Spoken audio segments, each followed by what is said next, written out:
네, 오늘 주간 이슈픽 김동길 기자와 함께 하겠습니다. 김 기자 어서 오십시오. 안녕하세요. 네, 첫 번째 이슈픽 단어부터 살펴보도록 하겠습니다. 네, 바로 보죠. 6월 3일 화요일. 네, 지난 화요일 국무회의에서 확정이 된 21대 대통령 선거일입니다. 네, 그렇습니다. 그런데 이 날을 특별히 이렇게 주간 이슈픽 단어로 선정한 이유는 뭘까요? 보통 이제 대통령 선거나 네. 또 국회의원 선거 좀 기억을 좀 더듬어 보시면 네. 지방선거 같은 경우 선거는 무슨 요일에 했었을까요? 보통 그 수요일에 하지 않았나요? 네, 맞습니다. 네. 수요일 날 했습니다. 그러니까 저희 아들도 이제 초등학생인데 네. 선거하면 수요일이라는 인식이 있거든요. 예. 근데 왜 수요일이었을까요? 수요일 아마도 투표율을 좀 많이 감안하지 않았을까. 그 주말에 하면은 많이들 또 여행을 가시고 화요일, 목요일에 하면 또 이제 월요일, 금요일에 이제 하루 또 휴가를 내거나 이렇게 하면 또 여행들을 또 많이 가시기 때문에 아무래도 투표율이 좀 저조하다 이런 걸 감안하지 않았을까. 네, 정확히 보셨습니다. 네. 이게 왜 그렇게 되냐면 공직선거법 34조에 보면 수요일 날 선거를 한다라고 이제 정확하게 규정이 돼 있습니다. 당시에 이제 법을 개정할 때 투표율을 올리기 위한 방안 중에 하나였거든요. 그래서 이제 수요일로 이제 선거는 2004년 이후 2006년 지방선거, 2008년 18대 총선 이후에는 계속해서 수요일 날 선거를 해왔습니다. 그렇다면은 여기서 이제 질문이 들어가게 되는데 이번 21대 대통령 선거일은 조금 전에도 살펴봤지만 6월 3일 화요일이잖아요. 네. 어떻게 된 겁니까? 네, 여기에도 이유가 있습니다. 6월 3일 화요일. 네. 우리 헌법과 이제 공직선거법에 보면요. 대통령 거리 시에 60일 이내에 선거를 하도록 하고 있습니다. 그 정당별로 이제 대선 후보를 선출을 하는데 이제 시간이 많지 않기 때문에 정부가 60일 시한을 이제 꽉 채워서 대선일을 이제 확정을 했는데 네. 그러다 보니까 수요일이 아닌 화요일로 대선일이 정해진 겁니다.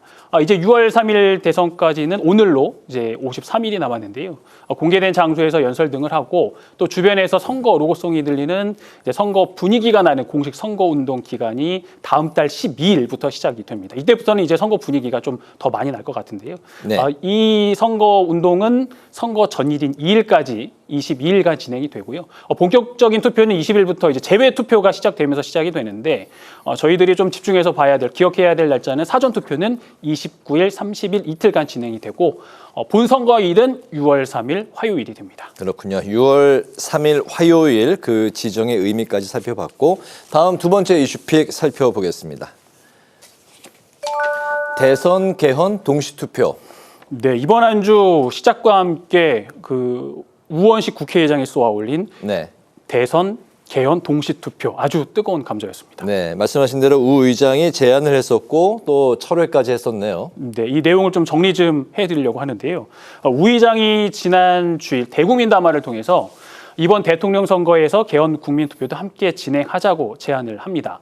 합의할 수 있는 만큼만 하고 부족한 내용은 좀 내년 지방선거와 함께 2차 개헌을 추진하자고 제안을 했는데요.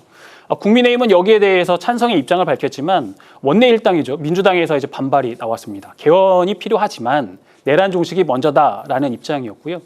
또 국민투표법 개정도 장애물로 제시를 했습니다. 네, 공직선거법에는 사전투표가 이제 규정이 돼 있는데 현행 국민투표법에는 사전투표 관련 조항이 없기 때문에 사전투표가 이제 불가능한 거죠?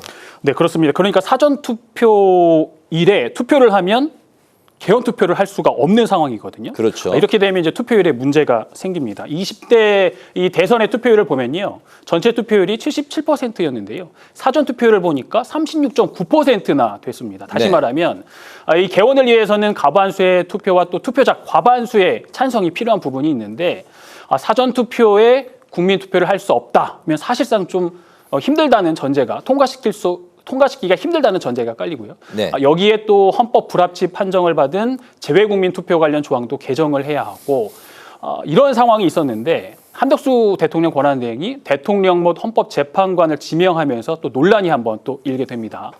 이런 상황에서 우 의장이 결단을 하게 되는데 지난 수요일이었죠. 안전적 개헌 논의가 쉽지 않은 상황이기 때문에 대선 이후에 본격 논의를 하자면서 이제 대선과 개헌 국민 투표 동시 진행 제안을 처리하게 됐습니다. 그렇군요. 사전 투표율이 점점 높아지고 있는 그런 추세에서 사전 투표를 할 수 없는 사람들을 감안한 조치였다 이렇게 네. 보면 되겠군요. 그래서 우 의장이 먼저 이 제안을 할 때도 국민투표법 개정을 먼저 해야 된다라고 했었거든요. 근데 지금 시간이 그 여의치 않기 때문에 뭐 여러 가지 부분들이 좀 작용한 것 같습니다. 알겠습니다.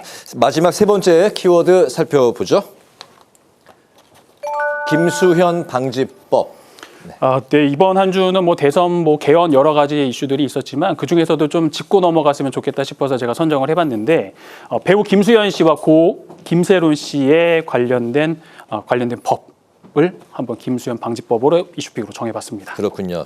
이제 관련해서 이제 많은 논란들이 있었는데 그 중에서도 이제 고 김세론 씨가 미성년자 시절에 교제를 했었냐 이게 이제 가장 커다란 그 쟁점이었던 것 같아요. 네, 맞습니다.